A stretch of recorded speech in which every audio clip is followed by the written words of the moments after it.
Salut salut, bienvenue pour un nouvel update lecture et je galère tellement en ce moment que je les tourne plus qu'un par un. Moi ça me déprime un peu, mais bon c'est pas très grave. Bref, en plus enfin, ce qui me déprime vraiment par contre c'est que dans cette update lecture on a 3 catastrophes. Voilà. Enfin pas 3 catastrophes mais une catastrophe. On va dire une vraie catastrophe. Les deux autres je suis un peu deg de pas avoir été au bout, hein. Je suis jamais heureuse d'abandonner un livre, même si c'est peut-être l'impression que ça donne, je sais pas. Je suis jamais heureuse d'abandonner un livre, ça me fait jamais plaisir d'abandonner un livre. Ou de me dire, ah bah, j'aurais dû m'écouter, j'aurais pas dû lire, non. Au moins, j'essaye, voyez-vous. Mais là, on a quand même 3 abandons, en gros. Hein, voilà. Bon, on finira par un livre que j'ai beaucoup aimé. À l'heure où je tourne cette lecture, je n'ai pas vérifié si vous avez déjà eu le vlog dans lequel je parle du dernier livre que j'ai lu ou pas. Donc voilà, si vous l'avez vu, vous savez, si vous l'avez pas vu, vous savez pas qu'il soit sorti ou pas d'ailleurs, parce qu'il est sorti et vous l'avez pas vu. Bref, j'arrête de divaguer et je vous montre les livres. Le premier rentre dans la catégorie Audrey a voulu essayer et Audrey aurait mieux fait de pas essayer en fait. Arena 13, le tome 1 de Joseph Delaney. Donc c'est le même auteur, enfin c'est l'auteur de l'Épouvanteur. Pour rappel, quand même, j'ai lu l'Épouvanteur, j'ai lu précisément 12 tomes et demi de l'Épouvanteur. Oui, il y a 13 tomes et je me suis arrêtée à la moitié du dernier. En vrai, j'avais eu la curiosité d'aller lire le dernier chapitre, j'avais surtout eu la curiosité d'aller vérifier que j'avais deviné la fin, quoi. Et c'était le cas, enfin bref. Et voilà, je crois que j'avais acheté ce livre-là après mon abandon de l'Épouvanteur, en fait. Mais je voulais essayer. Et en fait, c'est bizarre parce que à la fois je savais que c'était chez Bayard et que donc ça pourrait pas être de l'adulte, et en même temps, vu l'univers, vu l'ambiance et vu ce que j'en connais, vu ce que j'en savais, je vais y arriver, avant de le commencer, je m'attendais à un truc plus adulte en sachant que c'était pas possible. Mais c'est assez fou. Et bah, sans surprise, hein, on est avec un ado un peu perdu qui débarque de sa campagne dans, a priori, la plus grosse ville de l'univers. Je reviendrai sur mon a priori, sur cet a priori juste après. Et en fait, il faisait des combats de bâtons pour gagner sa vie. C'est comme ça qu'il gagnait sa vie dans son village.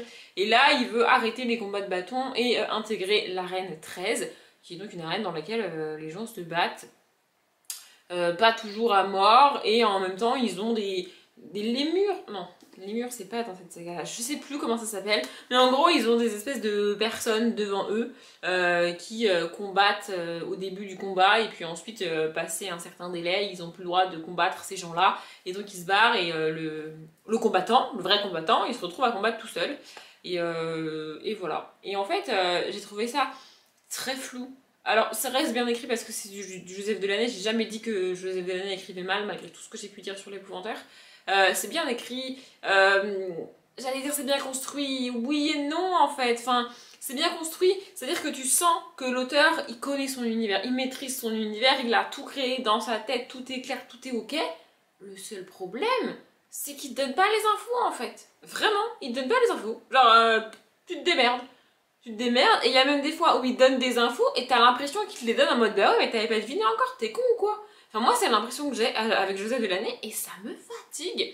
Et en plus de ça j'avoue que j'ai pas été particulièrement patiente avec ce bouquin là. Si ça avait été mon premier Joseph Delaney, je pense honnêtement que j'aurais été au bout du livre et que j'aurais continué la saga. Le problème c'est que vu mon expérience avec l'Épouvanteur, je peux plus, c'est-à-dire que j'ai lu 12 tomes et demi du foutu Épouvanteur là et je n'en peux plus. Je n'en peux plus d'excuser cette lenteur de mise en place, et en même temps il se passe pas grand chose, et puis en même temps ces personnages sont pas... Enfin, Tom de l'Épouvanteur, moi je l'apprécie pas plus que ça, genre vraiment je trouve pas qu'il est particulièrement sympathique et particulièrement cool comme personnage. J'irai pas jusqu'à dire que j'avais envie de lui coller des baffes parce que j'ai quand même lu 12 tomes, tu vois, mais c'est pas un personnage que j'apprécie, tu vois. Et là, le personnage qu'on a ici, enfin vraiment, pour moi il est à peu près comme Tom, quoi, genre vraiment, et ça me fatigue. Ça me fatigue, et ces espèces de personnes qui sont devant les combattants, alors déjà, premièrement, ça me fatigue. On est dans un combat d'arène, et le combat commence, les combattants, ils se planquent derrière 2-3 personnes qui vont d'abord se battre. What? Alors je veux bien, hein, chacun construit son univers comme il veut, chacun fait ce qu'il veut, y a pas de souci, mais enfin c'est pas comme ça que ça se passe un combat dans l'arène, enfin je sais pas, Enfin bref. Moi, ma référence en tant que... C'est peut-être pas une bonne référence, vous me direz, mais ma référence en tant que... Quand tu me dis combat dans l'arène, ma référence, c'est Gladiateur. C'est ok pour vous? Voilà, c'est ça ma référence. Et là, bah c'est même pas des bébés gladiateurs, c'est mais moins que rien gladiateurs. Enfin, je veux dire, à un moment donné, voilà. Et puis, en fait, je pense que je suis aussi sévère avec Ariana 13 parce que j'espérais qu'Ariana 13 me fasse changer d'avis sur Joseph Delaney, et c'est pas le cas. Du coup, plutôt que de m'infliger une nouvelle saga et d'abandonner à la fin du dernier tome, je me suis dit que j'allais abandonner à la page précisément 49 du premier tome, que j'allais arrêter de m'infliger des tomes et des tomes de saga de l'auteur, alors que en fait j'ai juste envie de lire mieux. C'est pas nul, mais c'est pas ce que je veux lire. Du coup, j'ai pas lu. Le suivant, c'est la fabuleuse histoire de 5 orphelins inadoptables. Je galère toujours avec ce titre. Donc c'est de Anatou, illustré par Ayesha El Rubio. Et franchement, j'avais beaucoup d'espoir avec ce livre. Vraiment, il y avait beaucoup d'avis positifs.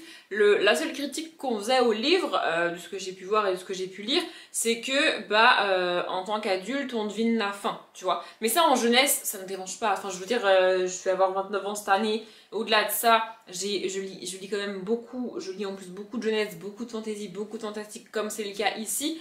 Donc que je devine la fin, en soi, franchement, ça me dérange pas. Tant que l'univers est cool, que ça se lit bien, que les personnages sont sympas, moi ça me suffit. Même si j'ai deviné la fin, c'est pas très grave. Bon, pour revenir à l'épouvantaire, j'ai dit j'avais deviné la fin. Ça m'a particulièrement gonflé d'avoir deviné la fin. En fait, ce qui m'a gonflé ce qui me gonfle en fait, c'est quand je devine la fin. Quand pour moi c'est évident que ça va se passer comme ça, et que l'auteur ou l'autrice passe son temps à te dire ah mais peut-être pas. T'es pas sûr, peut-être c'est pas ça. Mais en fait c'est ça. Mais peut-être c'est pas ça. Mais en fait ça me saoule. Vous voyez, ça me gonfle. J'ai l'impression qu'il se fout de ma gueule et ça me rend ouf. Ça me fatigue. Mais si en soi, si je devine la fin du bouquin, étant donné que c'est de la jeunesse, voilà. Comme c'est la seule critique que j'avais eue, franchement, je l'ai commencé et je me suis dit, vas-y, ça a l'air cool. En gros, on suit, comme le titre l'indique, 5 orphelins qui sont dans un orphelinat. On est à Amsterdam. Ça, j'ai trouvé ça hyper cool parce que je lis rarement des histoires qui se passent dans les pays du Nord, comme ça, dans les 3 pays nordiques, donc la Suède, la Norvège et la Finlande. Voilà, c'est assez rare que j'aille là-bas en littérature et j'y suis jamais allée en vrai. Bref, et donc en fait, c'est un orphelinat tenu par une femme assez bizarre et assez méchante, on va pas se mentir. Pour vous donner un ordre d'idée, dans ma tête, moi je l'ai comparée à la directrice de l'école dans Mathilda. Je sais pas si vous vous situez, mais voilà, dans ma tête, elle est aussi méchante et elle. Voilà, bref. Et en fait, donc du coup elle s'occupe de l'orphelinat, son but c'est de recueillir des enfants et de les faire adopter ensuite. Sauf que en général les enfants restent pas hyper longtemps puisqu'elle recueille, surtout quand elle recueille des enfants, enfin vraiment des bébés qui ont quelques semaines ou quelques mois, en général ils sont adoptés parce que c'est ce que quand tu veux adopter un enfant tu cherches la plupart du temps à adopter un bébé plutôt qu'un enfant, voyez-vous. Mais là elle a recueilli 5 orphelins à peu de temps d'intervalle et aucun n'a été adopté, absolument aucun des 5. Et la directrice essaye de s'en débarrasser. En gros, elle en a marre de nourrir 5 enfants qui ne seront a priori jamais adoptés, ça la saoule. Et donc, elle va faire un marché avec un homme pas très recommandable. Et les enfants vont devoir partir de l'orphelinat comme ça parce qu'ils n'ont pas vraiment le choix. En vrai, c'est elle qui décide quoi. Et on les suit. Le problème, c'est que il se passe pas grand chose de plus que ce que je viens de vous dire dans tout ce que j'ai lu, sachant que j'ai lu 127 pages. Et moi, je trouve que c'est pas énorme. Enfin, je veux dire, c'est pas beaucoup. Vraiment, c'est très long, c'est très lent. Alors, il y a 5 personnages à présenter, il y a 5 personnages principaux, évidemment, et tout. Mais je trouve ça quand même extrêmement long. On les suit dans cette aventure-là et ça bouge pas. En fait, on passe son temps à te dire ah, il va se passer ci, il va se passer ça, vas-y viens on va là-bas, vas-y viens on va trouver ça, vas-y viens je suis sûre on va y arriver et tout. Mais en fait, là pour vous donner un ordre d'idée, ça fait bien 40 pages qui sont rien passé quoi. Ça fait 40 pages que en gros les enfants et les personnages et l'autrice te dit viens ça va bouger là, on va trouver un truc, ça va avancer et tout. Et en fait ça fait 40 pages que il se passe que dalle. Et moi ça me saoule, vraiment ça me fatigue. Et en fait, c'est cool parce que c'est bien écrit, c'est un truc que j'adore, les chapitres sont hyper courts, ça se lit vite, ça se lit bien. Mais au bout d'un moment, je reprenais le livre en me disant bon ça va bouger ou pas, et puis je le reposais, ça n'avait pas bougé. Ça m'a gonflé, vraiment ça m'a gonflé, et puis il a traîné 2-3 jours sur mon... En fait, je me suis rendu compte que j'avais pas envie d'y retourner, parce qu'il était posé sur ma table basse, et je cherchais déjà un autre livre à lire. Je voulais commencer un autre livre. Du coup je me suis dit, bon clairement j'ai pas envie de le finir, si je veux lire un autre livre c'est que j'ai pas envie de finir celui-là, donc bah, du coup voilà. C'est pas un mauvais livre, c'est juste qu'il est un petit peu trop lent pour moi, et il me semble l'avoir déjà expliqué, je suis beaucoup moins patiente avec les livres jeunesse qui sont lents. En fait je me dis toujours, si moi en tant qu'adulte j'arrive à m'ennuyer et à trouver ça long, je ne vois pas comment un enfant peut être patient. Un enfant est en général moins patient qu'un adulte, je sais. Alors je suis peut-être pas l'adulte la plus patiente du monde, je vous l'accorde, mais un enfant est en général moins patient qu'un adulte. Donc si moi j'arrive à m'ennuyer et à trouver ça long, je vois pas comment un enfant peut aller au bout en fait. Je comprends pas. Donc du coup, bah, en tout cas à moi ça m'a pas convenu, c'était trop lent. C'est dommage parce que les 5 personnages sont vraiment cool et vraiment différents les uns des autres. Et aussi ce qui m'a saoulé c'est qu'on te promet que les 5 enfants vont découvrir des pouvoirs et tout. Et là où j'en suis, c'est toujours pas le cas en fait. Enfin, le personnage principal, Milou, tu vois bien qu'il y a des trucs, voilà, mais les autres, pas des masses en fait. Donc, je sais pas si c'est moi qui ai mal compris et s'il y en a qu'une sur les 5 qui a vraiment des pouvoirs et les autres non. Mais en tout cas, il m'a manqué un petit truc pour ce livre-là et voilà. Le prochain, il était dans ma palle du mois de mai et en vrai, je l'ai commencé au mois de mai et puis je suis partie en vacances et je l'avais emmené avec moi en vacances en sachant qu'il y avait très peu de chance pour que je l'ouvre en vacances et je ne l'ai pas ouvert de toutes mes vacances, mais bon, c'est pas grave. Et quand je suis revenue, bah du coup, je l'ai sorti de mon sac, logique, vous me direz, pour le ranger, et je me suis dit, en vrai, j'ai pas envie. En vrai, j'ai pas envie, mais parce que l'auteur, j'ai quand même essayé, j'ai quand même réouvert le bouquin. Et j'ai dû lire 2-3 pages, pas beaucoup plus hein. Je vais vous donner le nombre de pages que j'ai lues, mais vous allez me dire André tu fais aucun effort. Mais c'est un thème en littérature avec lequel je n'accroche pas, avec lequel je n'y arrive pas. J'essaye toujours encore et encore parce que je me dis que c'est pas en le lisant pas, c'est pas en n'y allant pas que je vais y arriver. C'est logique, tu vois. Et là, avec Timothée de Fontbelle, donc parce que c'est le livre de perles de Timothée de Fontbelle, je pensais que ça pourrait le faire. Mais en fait, avec les faits, j'y arrive pas. Vraiment, avec les faits, j'y arrive pas. C'est un truc qui ne passe pas. C'est toujours un univers dans lequel j'arrive pas à rentrer, j'arrive pas à comprendre les clés de l'univers, à comprendre comment ça se passe, comment c'est construit, comment les personnages interagissent les uns avec les autres. Je sais pas, ça bloque. Vraiment, je bloque avec les faits, je n'y arrive pas. Tout l'univers féerique, ça ne passe pas. Quand on a un elfe qui est personnage secondaire ou personnage tertiaire d'une saga, ça passe. Genre dans Le Seigneur des Anneaux, ça passe, tu vois. Mais là, c'est les personnages principaux, les fées, et j'ai beaucoup de mal. Vraiment, je n'y arrive pas. En gros, on suit une fée qui... alors, en plus, c'est pas hyper bien expliqué. Ça, c'est propre à Timothée de Fontbelle. Il t'explique jamais tout dès le début. Et en gros, tu te démerdes. J'ai beaucoup de mal avec ça la plupart du temps. Mais avec Timothée de Fontbelle, ça passe. Donc ici, c'est pas ça qui m'a dérangé. C'est juste que c'est des fées, tout simplement. Bref, donc en gros, on a une fée qui... A priori, elle est bannie de son univers, elle est bannie des fées, en gros, parce qu'elle est tombée amoureuse d'un humain, et elle a choisi l'humain et pas ses pouvoirs, donc elle a dû renoncer à ses pouvoirs pour pouvoir être avec l'homme qu'elle aime, en gros. Sauf que l'homme qu'elle aime a été tué entre-temps. Et donc elle se rend compte qu'elle a renoncé à ses pouvoirs pour être avec lui, mais que du coup, il est mort, ou presque mort, je sais plus, et elle pourrait le sauver si elle avait encore ses pouvoirs, mais comme elle y a renoncé, et ben elle peut pas le sauver. C'est une situation un petit peu à la Roméo et Juliette, et après on la suit dans la forêt, elle marche et tout, mais vraiment je n'arrive pas à rentrer dedans, je n'arrive pas à m'y intéresser, je comprends pas, c'est un truc de fou. Et je me suis fait la réflexion, avec les vampires, c'est pas le cas du tout. Je prends les vampires parce que c'est une des créatures surnaturelles que je rencontre le plus dans les livres que moi je lis. C'est pas toujours les mêmes codes avec les vampires, c'est pas toujours la même chose, ils ont pas toujours les mêmes pouvoirs, ça fonctionne pas toujours de la même manière. Il y a des sagas où ils peuvent sortir quand il fait jour, il y a des sagas où ils peuvent pas sortir quand il fait jour, il y a des sagas où certains vampires peuvent mais d'autres peuvent pas, il y a des sagas où il y a tout un rituel au moment de boire le sang, il y a des sagas où ils font ça un petit peu comme ils veulent, ils s'en foutent. Voilà, il y a des sagas avec plus ou moins de codes, des rois vampires, pas des rois vampires, toute une structure. Il y a parfois des... Enfin vraiment, le vampire de base, il peut pas sortir quand il fait jour et il boit du sang, mais il y a des sagas où tout ça chamboulé et c'est pas parce qu'on te dit que c'est un vampire que tu vas retrouver tous les codes que tu connais des vampires. Ça dépend vraiment, il y a beaucoup de possibilités dans toutes les sagas que j'ai lues de vampires. Ils ont jamais exactement les mêmes pouvoirs et ça se passe jamais exactement de la même manière. Et à chaque début de saga de vampire, je dois comprendre les codes de la saga, de l'autrice ou de l'auteur, des personnages et de ce qui se passe. En fait, c'est pas je connais les vampires, vas-y c'est bon go, j'ai pas besoin que tu m'expliques. Si, il y a toujours besoin d'une explication.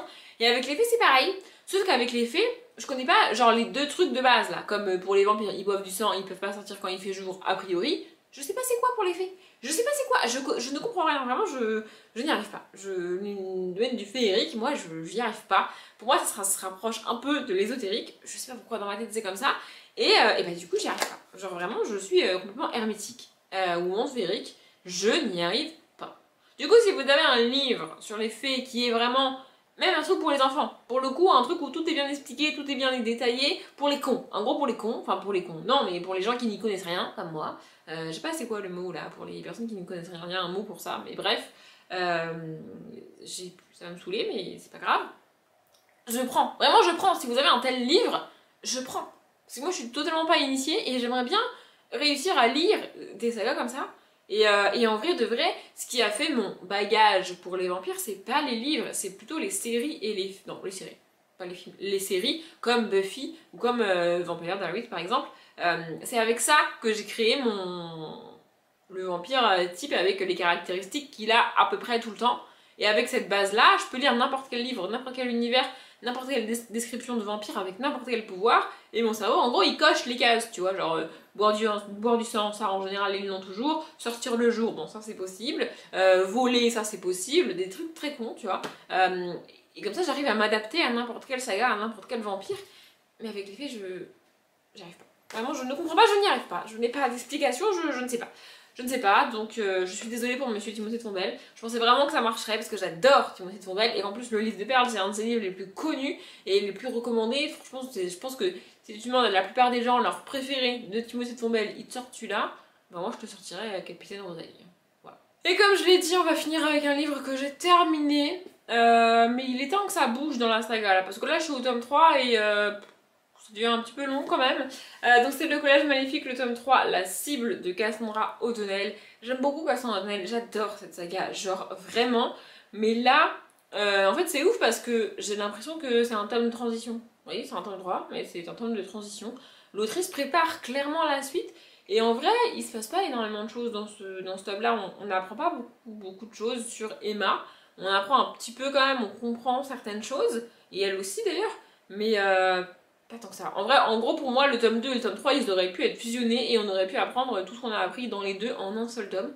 Du coup, voilà, je suis un peu déçue, mais j'aime vraiment beaucoup le personnage principal, donc Emma et Hell, ça s'écrit comme l'enfer en anglais, qui est le personnage masculin.